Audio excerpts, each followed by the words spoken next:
These are the names on the Hintlesham War Memorial for the Second World War, 39 to 45. They're more than names. Behind the names there are stories, and stories that were cut short as a result of war.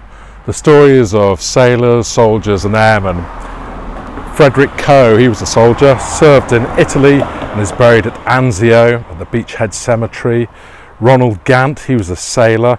He served on board HMS Rockingham and his ship hit a mine just off the coast of Aberdeen.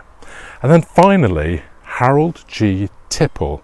Harold G Tipple was a 19-year-old and he was killed just a few fields away.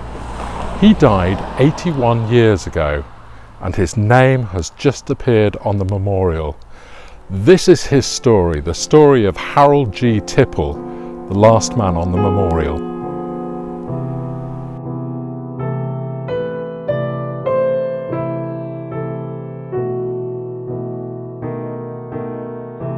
So who was Harold Graham Tipple?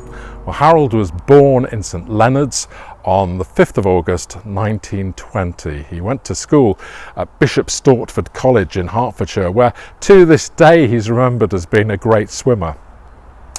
When his father died, the family moved to Bagshot in Surrey. His mum was a cafe owner, and Harold attended the Pantiles Club, which was a tennis and athletics club, so he was clearly very sporty.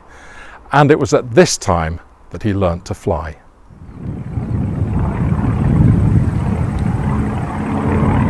At the outbreak of war, Harold was awarded his wings, and on the 5th of November 1939 he joined his first squadron, 264, at Martlesham Heath, the other side of Ipswich. He was regarded as being quite a talent, and he was chosen to accompany Flight Lieutenant Nicholas Gresham Cook, known in the squadron as Lanky Cook, to go and collect a couple of planes from RAF Little Rissington in the Cotswolds and ferry them back to Suffolk.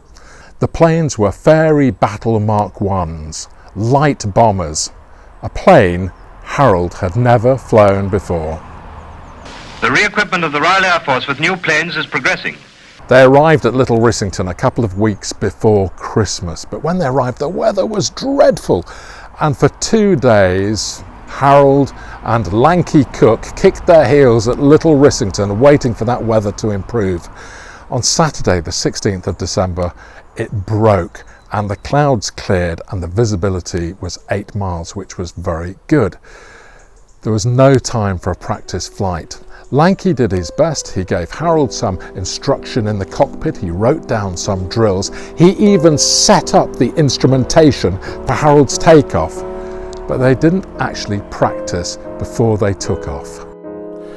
First up in the air was Lanky Cook, and then immediately behind him was Harold Tipple. Now the plan was, because they didn't have radio communication between the two planes, was that if Harold got into trouble, he was to come up alongside Lanky and wave to him and make gestures that he was in trouble.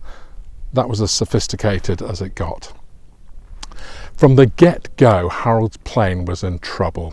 From the moment of takeoff, people on the ground said they could see black smoke billowing from the engine, and that black smoke continued to billow from the engine all the way from Little Rissington towards Suffolk. Time for a bit of geography. The Cotswolds are about 115 miles that way to the west, and Martlesham Heath airfield is about 10 miles that way to the east. This is Vauxhall Farm.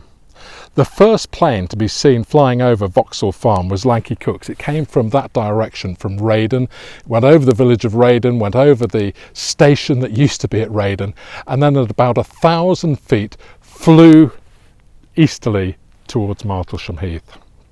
A few moments later, Harold's plane came from the same direction. But unlike Lanky Cook, who was at about 1,000 feet, Harold's plane was gradually getting lower and lower and lower, the altitude falling all the time. And the smoke was still coming out of the back of the engine. And at about this point, Harold must have thought that his engine was on fire and it was time to bail out. He got out of the cockpit, got onto the wing and jumped. But the altitude by that stage was so low he'd left it too late. His plane crashed into a tree and his parachute was found draped over the engine of the plane.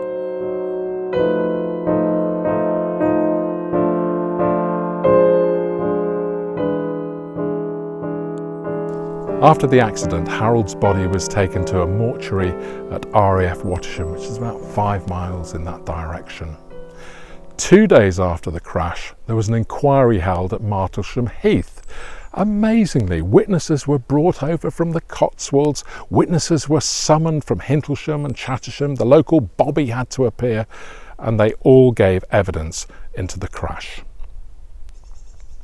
At Christmas 1939, there was an extra service at St Nicholas's Church. Along with the carols and the midnight mass, there was a funeral, Harold's funeral.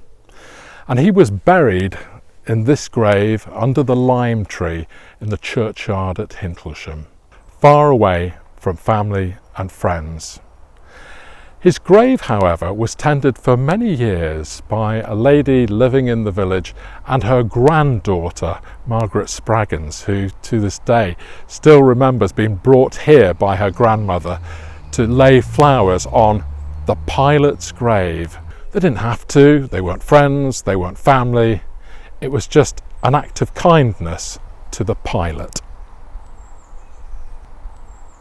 The details of the inquiry that was held just 48 hours after the crash were kept secret. The witness reports, Harold's flying records, and indeed the telegram that was sent to Harold's mum following the accident from RAF Martlesham, they were all kept secret and placed in the archive at Kew. It's not really surprising that that happened. It was wartime, and if such detail got out, well, it wouldn't have been good for morale. In 2019, I applied under the Freedom of Information Act for the records to be declassified so that Harold's story could be seen for the first time in 80 years. The outcome of the inquiry was that Harold died as a result of abandoning his aircraft at Vauxhall Farm. And that's undeniably true. That's what happened. But there was a little bit more to the story.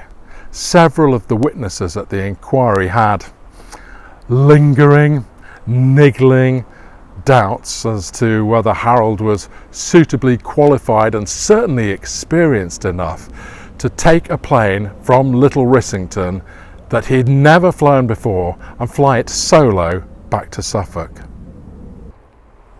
But what we do know are three things. Firstly, Harold Tipple has lain in Hintlesham soil for over 80 years, and that truly makes him one of ours. Secondly, having seen the records, it's clear that Harold Tipple performed his duty for his country and died in its service. And thirdly, Harold Tipple made the ultimate sacrifice, along with the other names on that block of granite behind me. Harold G. Tipple, the last man on the memorial.